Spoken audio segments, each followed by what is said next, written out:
Good morning, student. In last lesson, what is a history? We have learned about the history. In lesson number 2, history and the concept of time. Today we are going to study about the concept of time. So first one, division of time and timeline. Dear students, there are different method of time.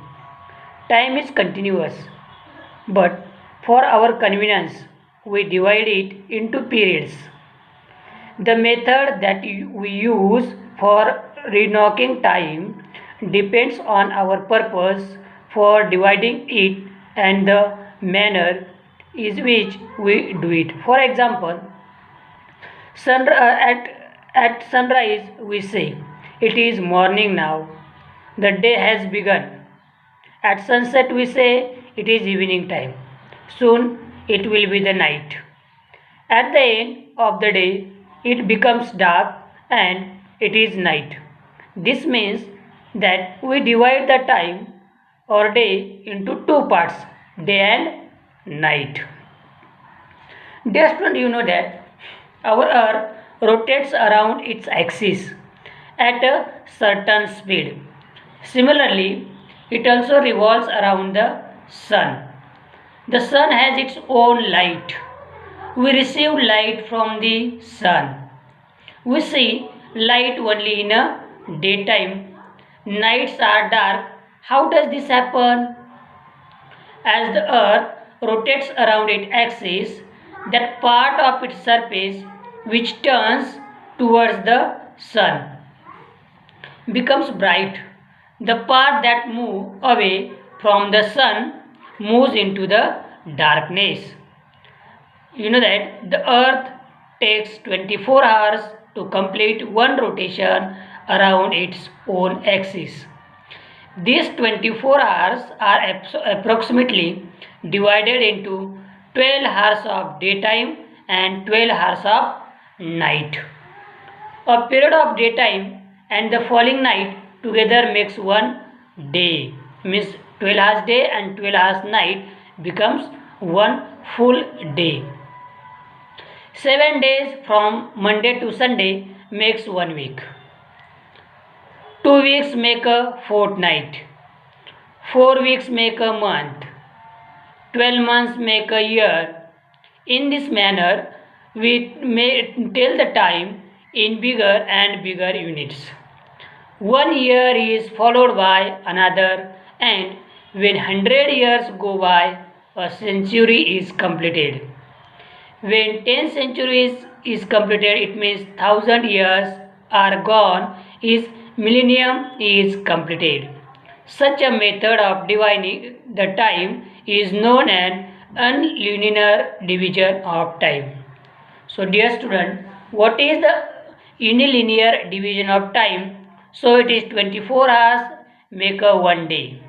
7 days make a 1 week. 2 weeks make a 1 fortnight. 4 weeks make a 1 month. 12 months make a 1 year. 100 years makes a 1 century and 1000 years make a 1 millennium. So in this way, this method is called as a unilinear division of time. So next we want to study about the common era. It is called as a Christian era. The unilinear division of time, years that follow one after the other are arranged in serial orders. One after the other, the years when pass, it is order in serial.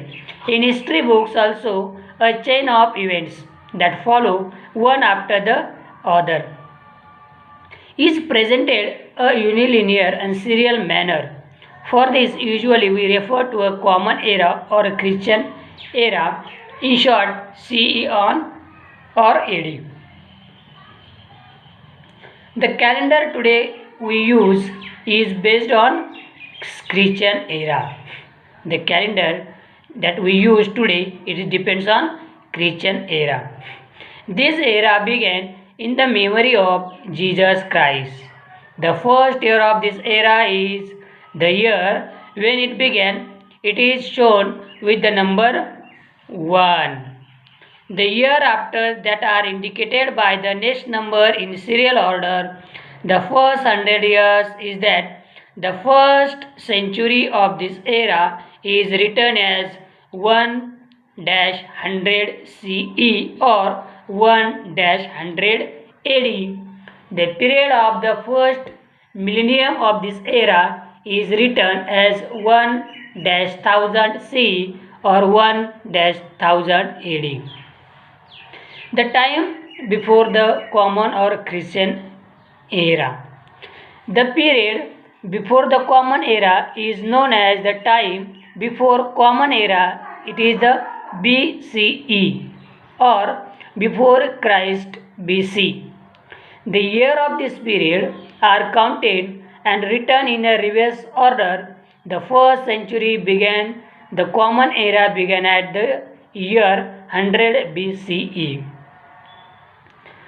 The first millennium before the Common Era began at the year 1000 BC and ended with the year 1 BC.